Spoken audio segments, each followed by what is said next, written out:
moved in with my boyfriend yesterday.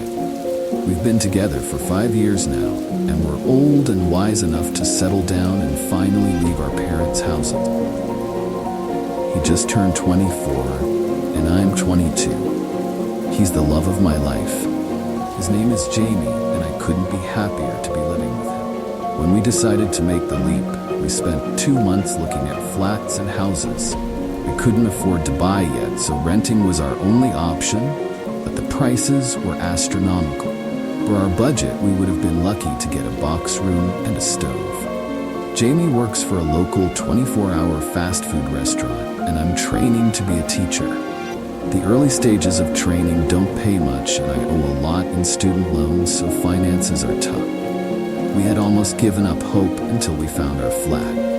It was nothing special, but to us, it was a palace. A spacious 2-bedroom apartment with views of a city park, balcony, and local convenience. It was in a tower block in a not-so-nice area, but neither of us had been wealthy growing up. We weren't fussy, just grateful to be together. The advert was sweetened by the deposit-free option and open-ended tenancy. The landlord was happy to sign a 5-year contract if we wanted.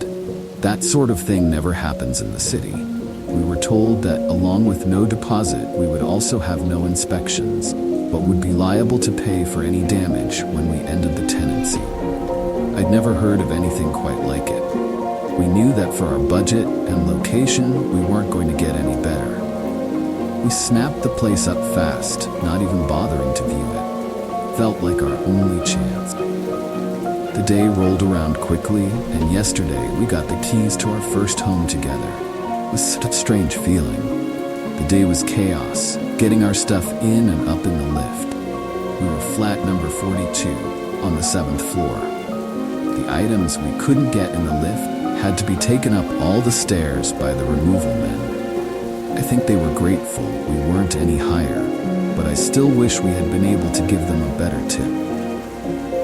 In the evening, we settled down on our second-hand sofa, given to us by a cousin of a friend, and watched some TV.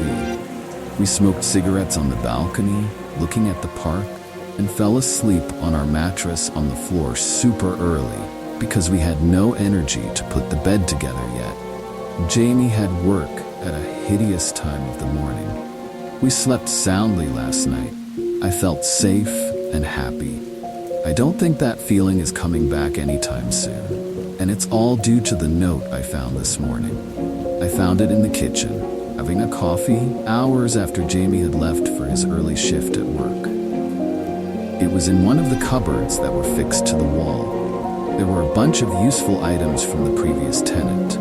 Spare keys to the flat, a set of tiny keys that locked and unlocked the windows, necessary for those with kids this high up, spare smoke alarm batteries, and a folded-up piece of paper.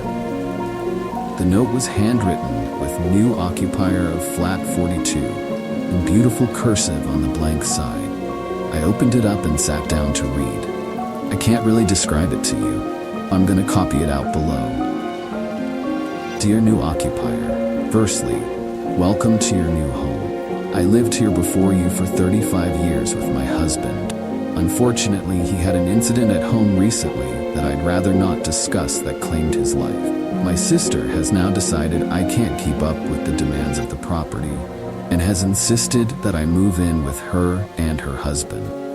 I was reluctant at first, but the stairs do kill me at my age, and without Bernie, it's filled with sadness.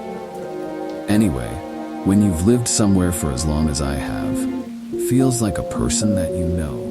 You understand its personality and what makes it tick. I thought it was probably pertinent that I impart some of that knowledge on you. It's a wonderful home, honestly. I have lived through the best and worst years, and leaving it behind is very emotional. But if you are to survive and get the best out of it, then there are some steps you need to follow. 1. The landlord will never bother you. He doesn't visit, call, or communicate in any way. But make sure to pay your rent in a timely fashion. I have only dealt with him once in 35 years, and let's just say, I never missed another rent day. Any repairs required, you speak to the agent you rented the place with. 2. Do not use the communal lift between 1:11 and 3:33 a.m. Just don't do it. This step is vital if you are to have a happy life. Really is life or death. Don't do it. This has cost me and many others in the building greatly, and I would rather not elaborate on why you shouldn't do this. Just please don't do it. I cannot stress this enough. 3.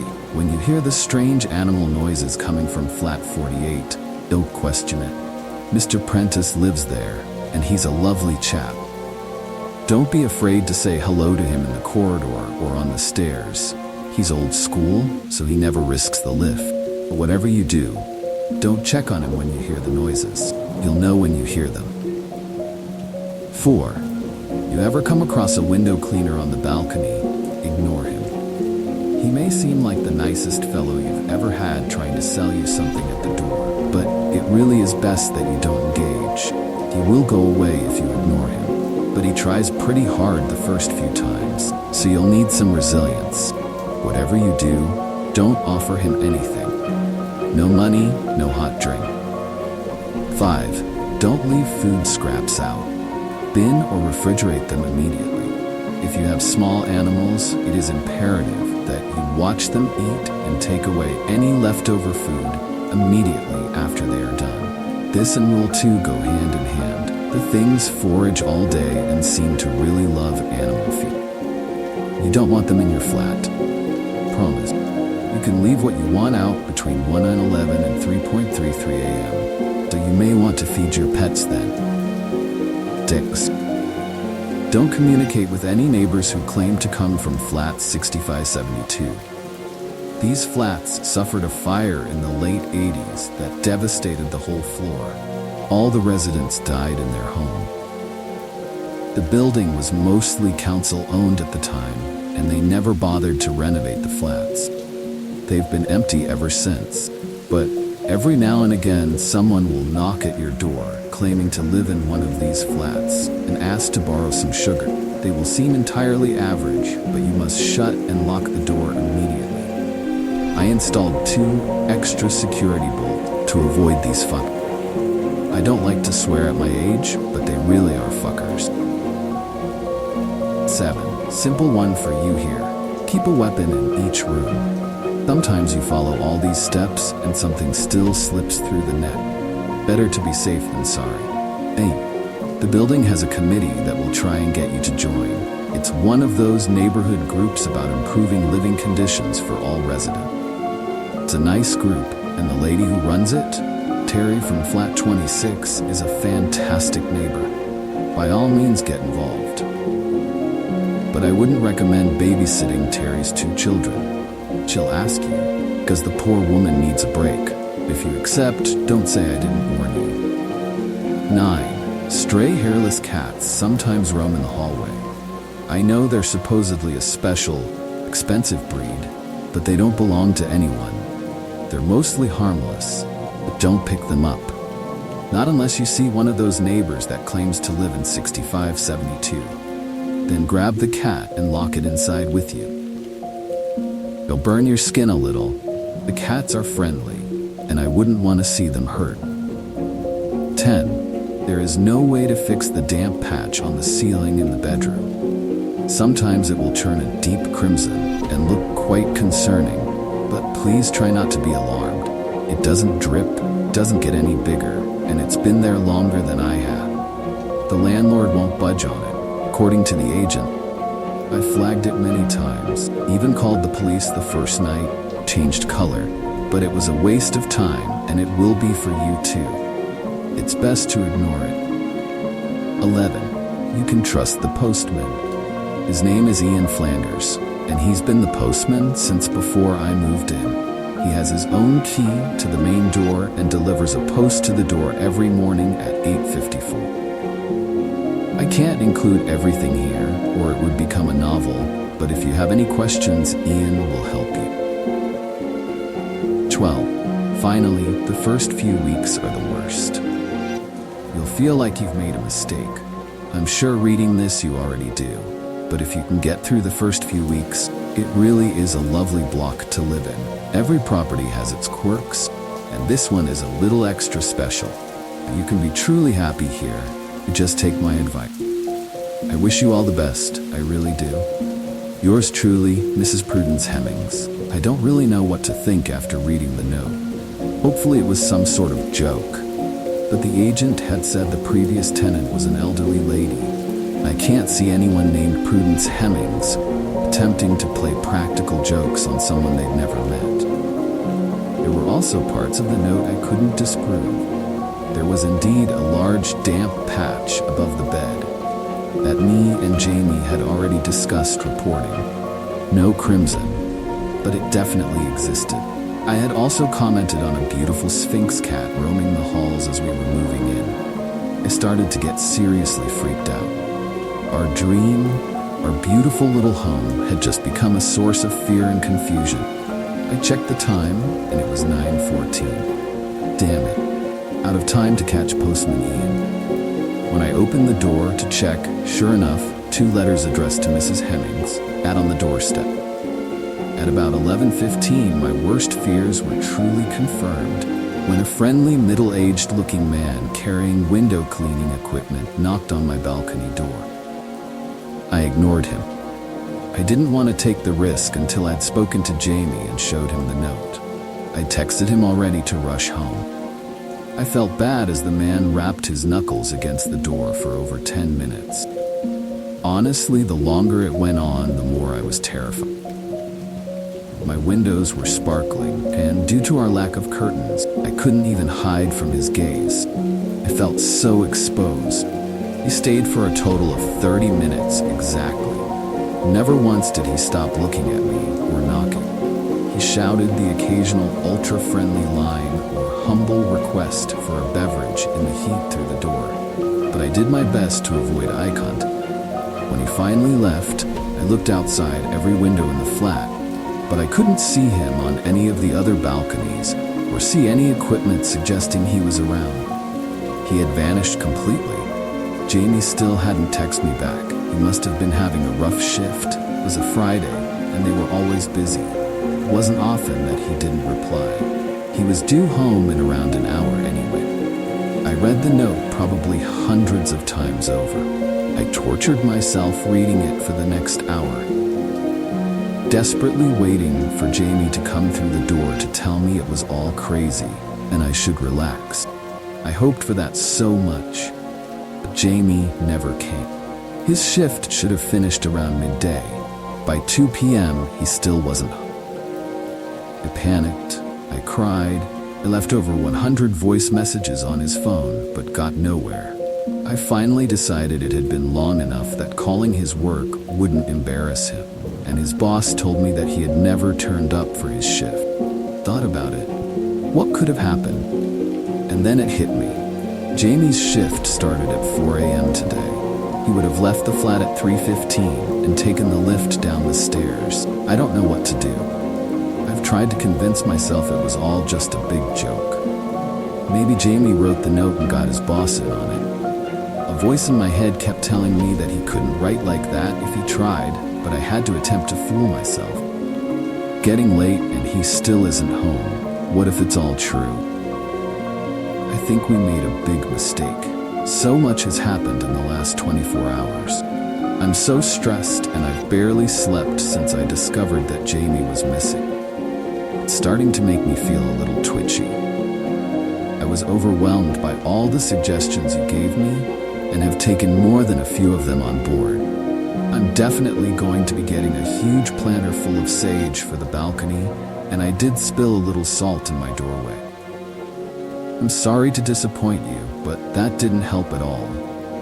There's nothing I'm following quite like Mrs. Hemmings' rule. I followed them to the letter so far, and lo and behold, I'm still alive.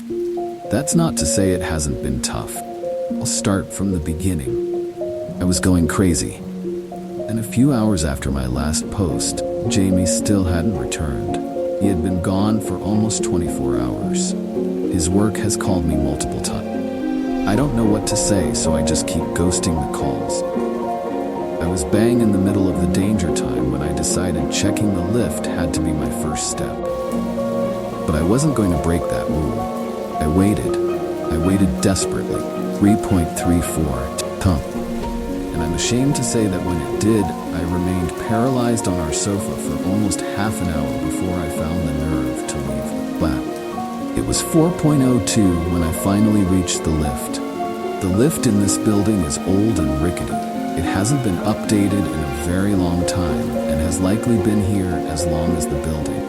Its big, clunky buttons stared back at me as I glared at them, hoping for some sort of answer, clue. My heart thumped and I was overcome with a feeling of dread, but nothing came of any of it. It was hopeless. I stepped inside the lift, rode it up and down a few floors, and searched the entire perimeter with a phone torch for anything I could find. Found nothing. Jamie had completely disappeared. Sobbing and exhausted, I rode back to floor 7 and turned my key in flat 42. The perfect home that felt anything but home at that.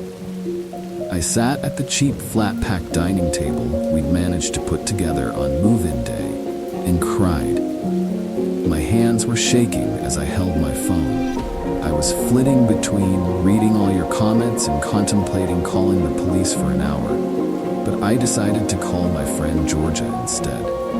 I needed a real person here. Things were so crazy. I wasn't sure the police would be able to help with what little information I had. But I knew I needed to sound it out with someone. I'll spare you the details again, but I told her everything. She promised she'd be with me in the late morning. She had to take her younger brother to school. I waited anxiously, not before arming every room exactly as advised. Before I knew it, I looked at the clock and it was 8:23. I had around half an hour until the postman was due to show up. There was no way I was missing him today. I stood by the door looking vacantly at the wood, like someone in a film who was possessed. The exhaustion was really setting in, but Jamie was all I could think of. Pure adrenaline was keeping me standing. At 8.52, I opened the door. The next 2 minutes were the longest of my life, but when I saw him, a wave of relief swept my entire body. Right on cue, 8.54, postman, Ian Flanders stood in front of me, a smile that barely hid his concern covering his younger-than-expected face. He didn't look old enough to have been the postman for over 35 years, but I was too distracted by the answers that I needed from him to care. "You must be the new tenant," he stated, but in a way that it sounded like a question. I struggled with my answer, so I got straight to the point. "Mrs. Hemmings left me a note. She said to speak to you if... Can I come in, dear? I think we need to chat." I ushered Ian in, my hands still shaking as I flipped them in the direction of the sofa, gesturing for him to sit down. I shoved the now slightly crumpled note into his lap and waited. "I'm glad Prue still thinks that highly of me. I will miss that old girl," he said with a coy smile as he reached the end of the note. "Can you help me or not?" I had no time for his ego trip over a moved-on neighbor. "I can help, but I can't stop for long, so it'll have to be quick. I've walked these halls delivering the post for 40 years. I've seen it all, everything Prue's mentioned and more. What do you need to know?" I said. Ian was nothing like what I expected. The note made me feel like he was going to be a kindly, old granddad type. But I couldn't have been more wrong. Postman Ian spoke with a thick city accent and wore a heavy gold chain around his tattooed neck. He had dyed his graying hair boot-polished black. His demeanor was thankfully non-threatening, but extraordinarily cocky. He was the sort of man I imagined in a betting shop, rubbing his grubby hands on notes as he bragged over a win. He didn't ask as he lit a cigarette in my living room. I didn't question it. We would usually smoke outside, but I wasn't going to argue over technicality. I grabbed a bowl for the ash and lit one too. Let's start with the things in the lift. My boyfriend is missing, and he took the lift at 3:15 over 24 hours ago. He hadn't got this note yet. I haven't heard from him since. I need to get him back. I barked at him as if the louder I spoke, the more I could influence his answer. But nothing prepared me for what he said. His skin turned pale, and his harsh-looking face became more sympathetic as he explained, "He's dead, love. Forget about him now. Only one person has ever come back from the lift at that time of night, and it was Prue herself." After witnessing it, those creatures ripping their victim apart, poor Prue was traumatized. "Your boy is gone. Let go and follow the rules." He was blunt, but I could tell he felt sorry for me. "There must be something I can do," pleaded. "There are things I've heard to bring back those who are lost, but I've never seen solid proof they work. It would be irresponsible of me to tell you to do something that might get you killed too. It's nice here. Honest, just get over him and live the status quo." Sorry if I sound harsh. I don't mean to. You seem like a decent young lady, and I don't want to see you go too soon. I asked about what Mrs. Hemmings had seen in the lift, and if they were sure it happened to all who entered it. I refused to believe that Jamie was dead. There had to be something I could do. If I knew what I was dealing with, I could be better prepared. It was awful what happened. I wasn't there. This is what I was told. Little Lila was such a cute kid. She used to open the door and give me a tip when I delivered the post. She was Prue's granddaughter. Lila was her son's little girl, and that night she was staying over for the first time. Prue finally felt confident that she could protect Lila from all the strange things that happened. Was wrong. Little Lila had a problem with sleepwalking, and she took a trip into the hallway at 1:30 in the morning. Prue took a little too long to notice the sound she had heard was the front door, and by the time she reached the lift, she saw the creatures dragging Lila's limbs away from her body. She tried to fight them, even killed one, but she couldn't save the little girl. I was hysterical, imagining Jamie's fate. "What are the creatures? Have you ever actually seen them?" I asked. "No one really knows what they love. There's something to do with the building and all its quirks. No one's ever seen them elsewhere. We don't know where they came from, just that they're here. I've seen them a few times over the years, usually when new neighbors have left biscuits down for their cats and dogs or haven't disposed of food waste properly. They're curious little creatures, mostly harmless out of the hours Prue warned you about. But if they're fed, they can become quite viscous looking for more food. That's why you have to bin all your scraps, or hide them, or pack them, or whatever. Just don't leave them out, and don't use the lift at those times, and you're safe from the creatures. They're a little smaller than humans, but they're a similar shape. They come with grotesque rodent-like features, and are far larger than any rodent could be. Like rodent children, I suppose. They have 2 sharp rows of teeth per jaw, and are constantly hungry. When they eat, they crunch down in a violent and disgusting way, dripping spittle everywhere. Prue said she could hear her granddaughter's bones shatter in those jaws. He went pale at the thought of that. Continued, "When they first arrived in the building, there were hundreds. Caused pandemonium amongst the residents. We lost the residents of more than 30 of the individual homes. But the residents fought back and managed to kill all but the strongest minority of creatures left over were incredibly dangerous and seemingly impossible to eradicate. But the residents struck a deal.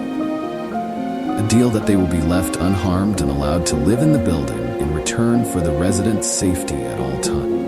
But if anyone wanders into the lift between 1:11 and 3:33 a.m., they are fair game. This time frame is the period the creatures are at their most frenzied, and restricting them to the lift was safer for all parties. God help anyone who encounters them during those hours. They've been here ever since, blaming lots of unsuspecting people avoiding the stairs. Nothing like when they first arrived. Few got put down for not holding up their end of the bargain, but we haven't had an incident outside the lift in years. Count yourself lucky you missed that crisis. Everything here's pretty peaceful right now. I'm sorry about your boyfriend. I really have to go. I'm late for my round." He scrawled his phone number on a bit of paper and handed it to me. "Emergencies only. I don't like to be bothered." "You can't go. The note said you would help me," I exclaimed. "And I will." He snapped back. "When there's something I can help with, I can't resurrect your boyfriend, and I don't like to be late delivering the post. I will see you soon, love." I was in shock. I couldn't believe what I was hearing, and I couldn't believe he was leaving me after the information overload and the small ray of hope he had lit inside me and then squashed. "I'll call the police," I shouted, desperate to feel as if I was solving this. "You can try if you want," Ian sighed as he opened the door to leave. "It just aggravates the creatures, and it isn't going to bring your boy back. Mr. Prentice hates it when police come too. If you want to get any sleep in the next week, then I'd avoid it. Wait a week, report him missing, and learn to adapt to life here, love, or you'll be dead in days." And with that, he shut the door behind him. I opened it again. I had so much more to ask, but he was gone. No sign of him anywhere in the corridor. Maybe it was me losing my mind. I might be imagining all these things. But no matter how much I willed it, the note was still there. And Jamie still wasn't. Georgia arrived not long after Ian had left. I, of course, asked if she had seen him in the corridor to try and affirm to myself that he was real. But she hadn't. He looked at me worried and held me as I sobbed and told her what the postman had said about Jamie and the creatures. I wasn't sure she believed me. Even as she read the note, she looked skeptical. If she was skeptical, I wouldn't have blamed her, but she had always been supportive. She sat with me for hours while I just sobbed, heartbroken. I was so conflicted as to what to do. It felt insane that I hadn't contacted anybody, but this note had turned out to be accurate so far, and if the postman was to be trusted, then I should wait. Georgia had been my best friend for many years. She stuck up for me when I was too scared to do it for myself, and had always been the brave one of the two of us. I felt safe around her. So after hours of crying and despairing at the way my life had changed in a matter of days, I finally decided to take a nap. It was early evening, and Georgia was watching some TV, just there for me if I needed her. Despite the deprivation, I struggled to fall asleep. I tried to imagine Jamie's arms around me, but it became a more painful reminder that they probably never will be again. Eventually, after what felt like an eternity of staring at the damp patch on the ceiling, I drifted off. About 3 hours ago, I woke up, staring at the goddamn damp patch on the ceiling, and could hear chatting in the living room. I jumped out of bed and walked towards it. Georgia was on the sofa, with a middle-aged looking woman, both nursing a cup of tea in the matching mugs that Jamie had got me as a move present. My blood boiled, but it wasn't their fault. I cleared my throat to get their attention. "Oh, Katie, this is Natalia. She lives upstairs. We got chatting, so I made her a cup of tea. I hope you don't mind." I looked at the dark-haired woman on the sofa, drinking tea from my cup, and nodded. Georgia was a sociable idiot with no understanding of when to not be herself. I wasn't going to lament her for it right now. It was her coping. Of course. "Hi, Natalia. What flat do you live in?" I tried my very best to be polite. I would have to discuss not bringing people into my home mid-tragedy with Georgia after she had left, but until then, I would be neighborly. "Flat 71. It's so nice to meet you. You have a lovely home," Natalia responded, her lips curled at the corners into a smile that wasn't replicated in her eyes or the rest of her facial expression. She looked at me smugly, with full knowledge that I was aware of the implications of what she had just said. "The rooms, the flat number. Every now and again, someone will knock at your door, claiming to live in one of these flats, and ask to borrow some sugar. They will seem entirely average, but you must shut and lock the door immediately. I installed 2 extra security bolts to avoid these fuckers. I don't like to swear at my age, but they really are fuckers. cruise warning echoed in my mind, and I couldn't take my eyes off Natalia. Something really was off about her. I looked at Georgia sitting on the sofa next to her and noticed her sweating. Anyone in the UK knows that it's been hot for days, but this was beyond just the ambient temperature. Her entire body was dripping. Suddenly, she began to pant. Natalia's eyes were locked to mine, just like the window cleaners had been.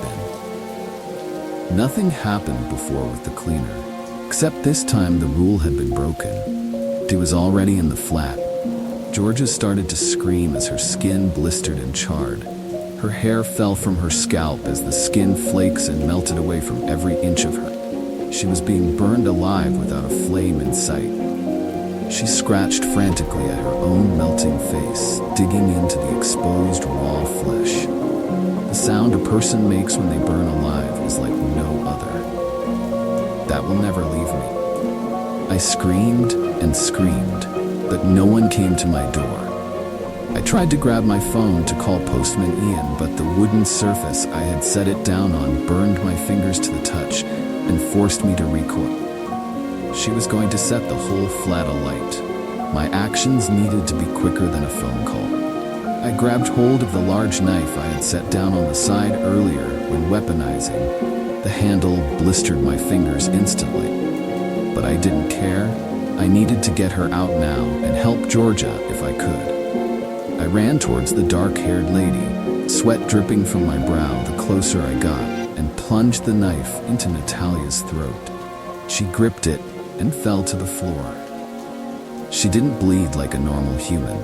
Her insides were black. She was still moving, and I figured it probably wouldn't be long before she stood right back up and tried again. So I dragged her into the hallway, ready to bolt the door. As we reached the entrance of the corridor, one of the cats was waiting, hissing at her semi-conscious body. I caught her eyes fixated on it as I dumped her on the floor. Grabbed the cat, pulled him inside, wincing as its skin caused more burns up my lower arms, shut the door, and watched through the people. She got up and held her hand to the wound, cauterizing it and walking off towards the lift, as if she hadn't been injured at all. I dropped the cat by that point, but every bit of naked skin it had touched throbbed and burned for at least an hour. Georgia hadn't been as lucky as Natalia with injury recovery. I anonymously called an ambulance for her. I couldn't believe it, but she was still breathing. She was badly burned and her life wouldn't be the same again, but she was alive, and for that I was grateful. It sounds awful, but I left her at the park across the road from the building. With no phone or ID, she's my best friend and I want to be there, but if I own up to involvement in injuries that bad, they'll suspect me. And I lose the already slim chance that Jamie might be savable. It doesn't mean I don't care about Georgia, but she's alive. I won't believe Jamie isn't until I see it. So now I'm alone again, in the flat, conflicted about what to do. I want to leave, so badly. But this was mine and Jamie's first home together. If he's alive and I can save him, then I want it to be here for him to come back to. And if he's dead, and the postman is right, then I don't know if I can leave his memory behind. There's only one person I think could help me right now. So tonight I'm going to do some research, hunt down an address, and tomorrow morning I'm going to visit Prudence Hemmings.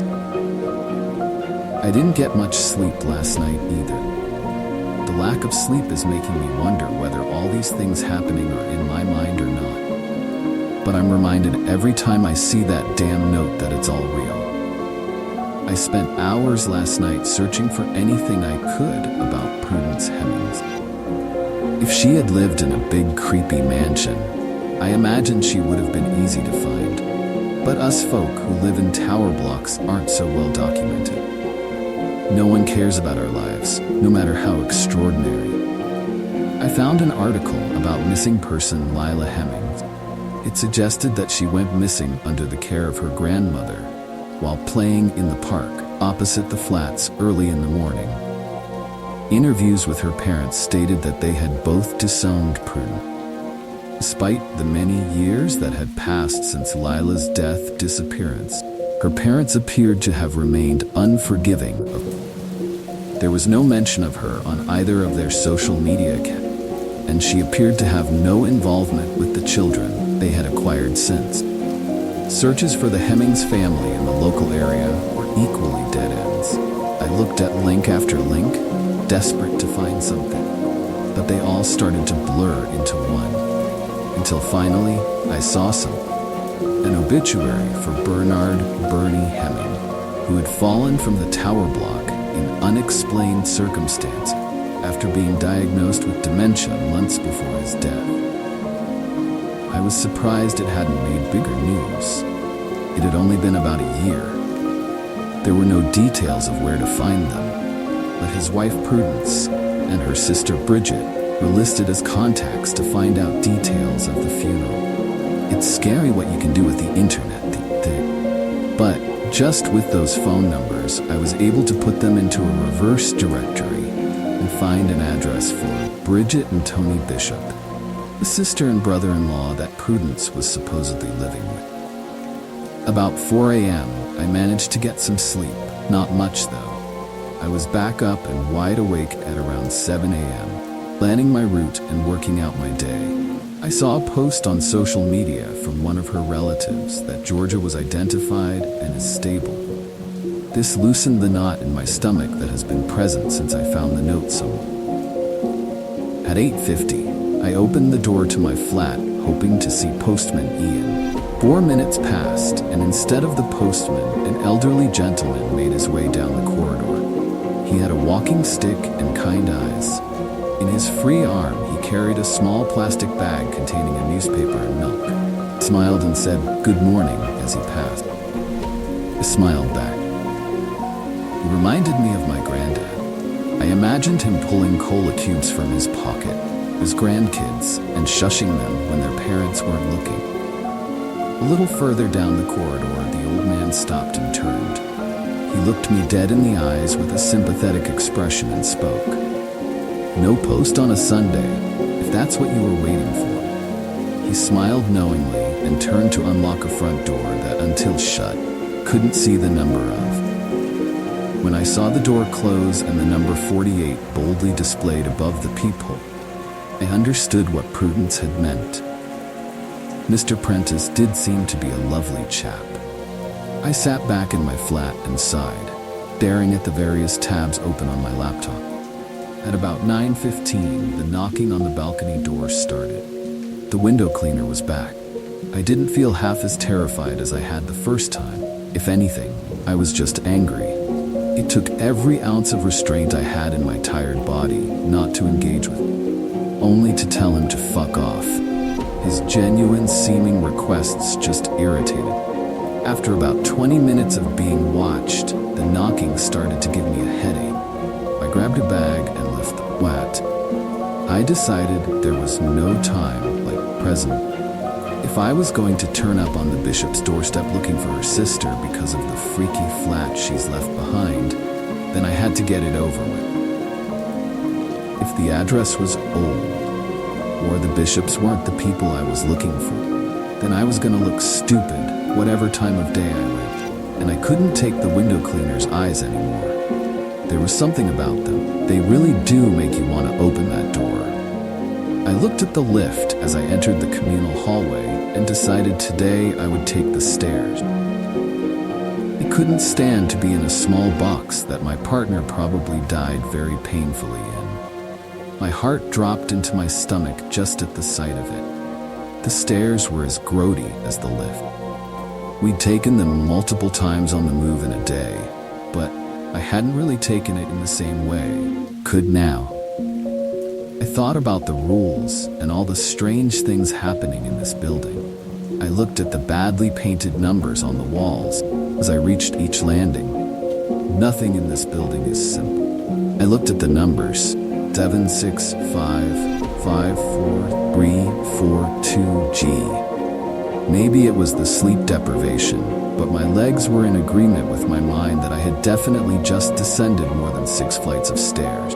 They'd glitched. I looked at the dusty and poorly lit stairwell from the bottom.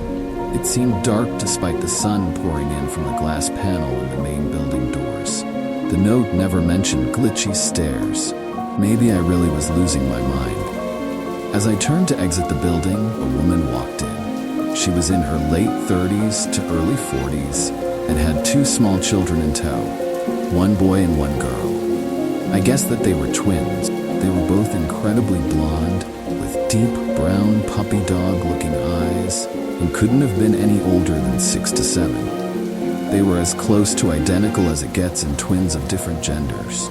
I'm not a fan of kids, but they were super cute. The lady had a short bob haircut that got longer at the front. It was uniform and dyed a perfectly even auburn color.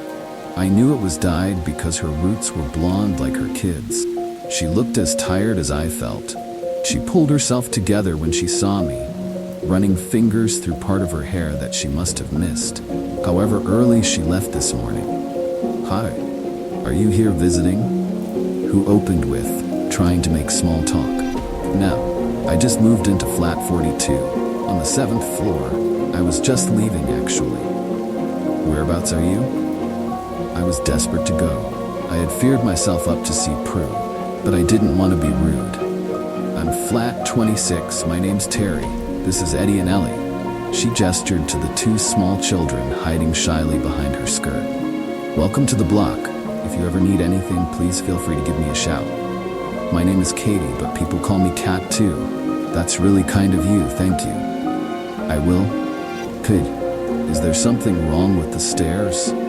I stopped myself before going into detail. "Nothing wrong. They just skip sometimes." She answered, shrugging. "Well, I'd love to stop and chat, but I actually really need to get going. It was nice to meet you, Terry."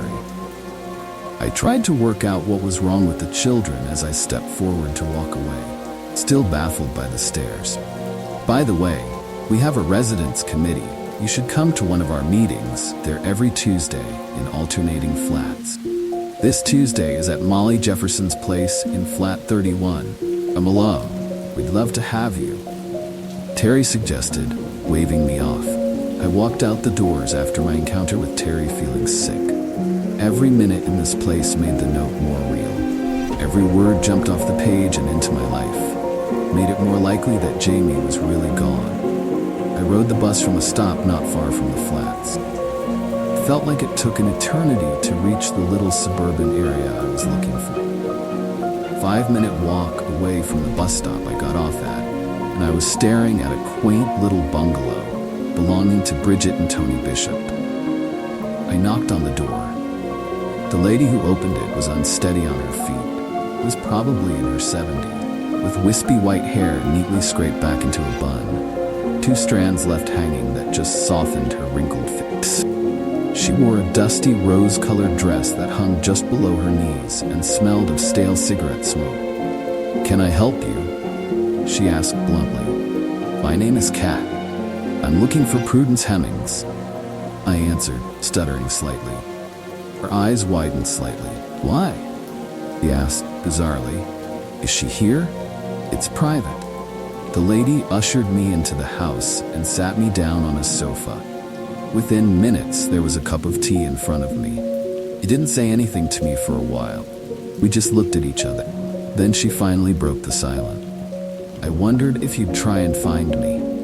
It took me a long time to decide whether to leave that note or not, but I decided that you deserved a head start. That's more than I ever got." The woman was Prudence. She was nothing like I had imagined. She seemed tough and hardened and spoke with a mostly blunt tone. She contributed before I could answer. "Terry called me not long ago. Told me that she had met the new tenant. She said you looked shaken up and said that my note may not have been enough. I did say I couldn't fit everything on it, and the stairs didn't seem too important. The committee wanted to organize a meeting with you on your moving day, but I told them that was intrusive. The whole committee thing always seemed a bit excessive to me anyway." She spoke flippantly, like it was nothing. "It may have been intrusive, but we needed a warning. We spent a night in the place before I found your note. My boyfriend had already left for work at 3:15 and taken the lift. He didn't know." I broke as I told her what had happened. Her face dropped, and so did my hope for Jamie. I'm so sorry. I really don't know what to say. I thought my note would reach you in time. She mumbled, her face to the floor, refusing to look at me as tears streamed down my face. He's gone, isn't he? I didn't want to accept it, but I spoke to the postman and your face says all it needs to. The postman said there might be a way I can have him back. I bit at her, devastated and angry. He's gone. You can't have him back. What Ian is referring to isn't what you think. There's a way to get people back from the lift, but not as themselves. Trust me, I learned the hard way. Once they're back, you can't reverse it. I'm sorry about your man, but he's gone forever. Don't dig into the other way. Be gone forever is luckier than that alternative. She still wouldn't look up from the floor. What do you mean? I don't want to talk about it.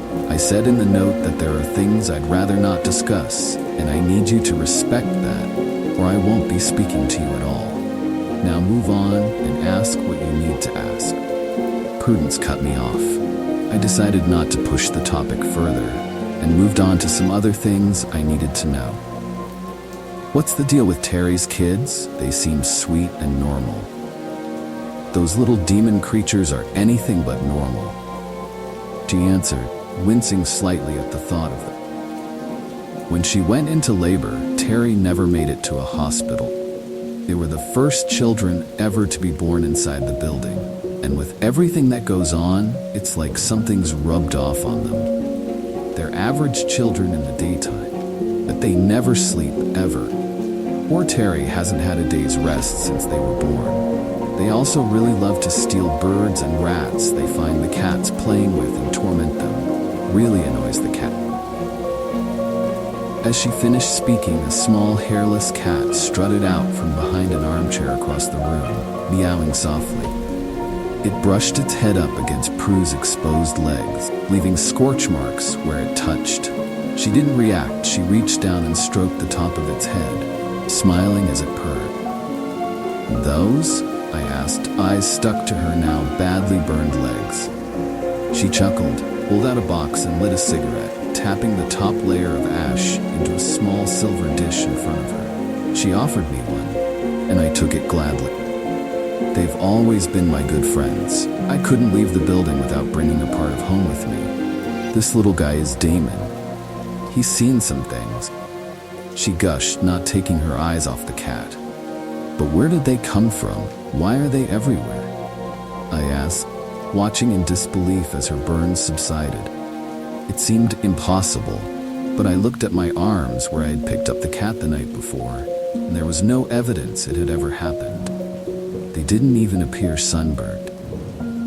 No one really knows. They started to appear after the fire, a few years after I'd moved in. It was rumored that they were the pets of the residents that burned, and that was why they had no fur. But I don't think that's true. I interrupt. I met one of those neighbors last night. She said her name was Natalia. She almost killed my best friend. You're crazy if you think your note was enough of a warning. I ranted emotionally. Look, girl, if I had made a song and dance about warning you, then you'd have thought me crazy and challenged the rules. You'd have been dead already. Be grateful you got anything. I didn't. I had to work it all out. Your generation is so spoiled. She tutted in frustration at me. I was angry, but she was probably right. An elderly lady telling me rat-like creatures would kill my boyfriend in a lift would probably have gotten some laughs from me a few days ago. I stayed quiet and waited for her to calm down. After a while, she sighed and started again. I think the cats are the neighbors that burned. They've never meant any harm, and they hiss and run from the imposters that roam the building. Besides, there's no way there were that many cats living on one floor. The imposter people don't even match up with the residents that died in the fire. None of them look like or claim to have the same name as the dead. They just claim to live in their flat. I've met Natalia before. She left a bad scar on Bernie's leg from an incident we had. Nasty girl. Before the fire, there was CCTV, and there was a recording saved of about 15 people marching into the flats and up to that floor about half an hour before the fire started. It was the only evidence found. CCTV wasn't great in the 80s, so they were never identified. And the flames melted the relevant cameras, so nothing ever came. I think the people that entered that night are the ones that ask for sugar. I don't know any more than that, but if you avoid them like I said, you don't need to know more. They hate cats. I hope your friend survives, but I've seen what those people can do, so maybe she was better off dead. Prue carried on stroking Damon. I watched the skin of her fingers melt and twist as they made contact. What happened to your husband? I asked the question so fast, I didn't have time to consider that this was a topic she had explicitly said she didn't want to discuss in the note. But I had to know. She scowled at me. I said I didn't want to talk about that. She hissed. I just lost the love of my life. I need some answers. I begged. What happened to Bernie won't help you. I know you'd think any deaths in that building would be down to the quirks, but this wasn't. For the most part anyway. Don't forget that we had lived there for 35 years. Bernie knew the rules. We knew how to take care of ourselves and have a happy life there. It was our home. I don't doubt that's Mrs. Hemmings. I'm sorry. I interjected. Bernie had dementia. It started about 6 months before he died, and he deteriorated very rapidly. Towards the end, he started wandering. The doctor said it was common, but in our position, it was incredibly dangerous. More times than I can count, I pulled him away from the lift just in time. Along with wandering, he was forgetting the rules. He let that smug, awful window cleaner in 3 times. Thank Lord for the big metal pipe I kept by the balcony door. Chased him out a treat. Not that anything stops him from coming back. I'm sure you're already acquainted. After all the dangerous situations Bernie was in, by the end he made the smallest and most fatal errors. He left a bowl of food out for Damon at 10 a.m. I was out shopping with Terry and a few of the girls from the committee, and when I came back I found one of those awful creatures. Prudence started to cry. I put my hand on her shoulder in an attempt to comfort her. After all, I truly knew how she felt. It was eating him. She sniffed and steadied herself to continue, moving my hand. I chased the creature away with the same metal pipe I had the window cleaner and pushed Bernie off the balcony. He was heavy, but I didn't want anyone to know what really killed him. Its teeth. She shivered. They made such an awful noise. It reminded me of Lila. I finished her sentence. I hadn't meant to. I was so invested in her story, I couldn't help it. I gather you spoke with Ian then, he said, sounding resigned. I never meant to hurt that little girl. I loved her so much. Tears rolled down her wrinkled cheeks. Damon, who was now sitting next to her on the sofa, shuffled closer as if to cuddle her. Haven't you ever been curious about getting her back? I asked, my mind turning back to the methods hinted at by both Prue and the postman. I miss Jamie so much. I'd do anything to get him back. Her face filled with a look of horror and shame. Of course I have, she answered, which is exactly why I'm telling you not to. But I couldn't let it go. Surely anything must be better than gone forever? I pestered. I wish I hadn't. Prudence, frustrated, stood up and gestured for me to follow, and she led me outside to the back garden of the bungalow. At the back was a large shed, kind people used for a man cave or a summer house.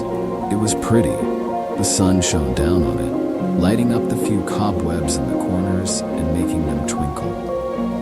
Mrs. Hemmings was careful to look into both neighboring gardens to ensure there was no one around before she unlocked the door to the shed.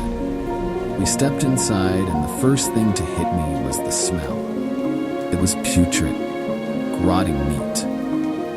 I looked at the floor and covered my nose with my hands. Staring back at me was a pool of blood. I followed the blood with my eyes as Prudence locked us in the shed.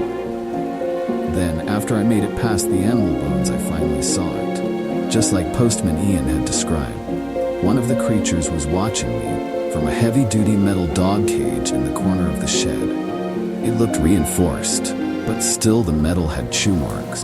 Their jaws had to be strong to cause that. That didn't surprise me looking at it. Its rodent-like nose and beady, yet somehow human-like eyes were nothing compared to the two very visible rows of jagged, sharp teeth that lined each gum. Despite its small stature, it was terrifying. Prudence opened a drawer in a dusty cupboard across the room and pulled out a can of dog food. She poured the contents into the bowl and passed the bowl through the feeding hatch. The cage had a safety feature, meaning the animal couldn't access the food until the hatch was locked from the outside. I was grateful for this. Prue turned to me and spoke. She brushed one of the two strands of hair framing her face behind her ear. Gesturing to the hideous creature, she said, "God, I would like to introduce you to my granddaughter, Lila."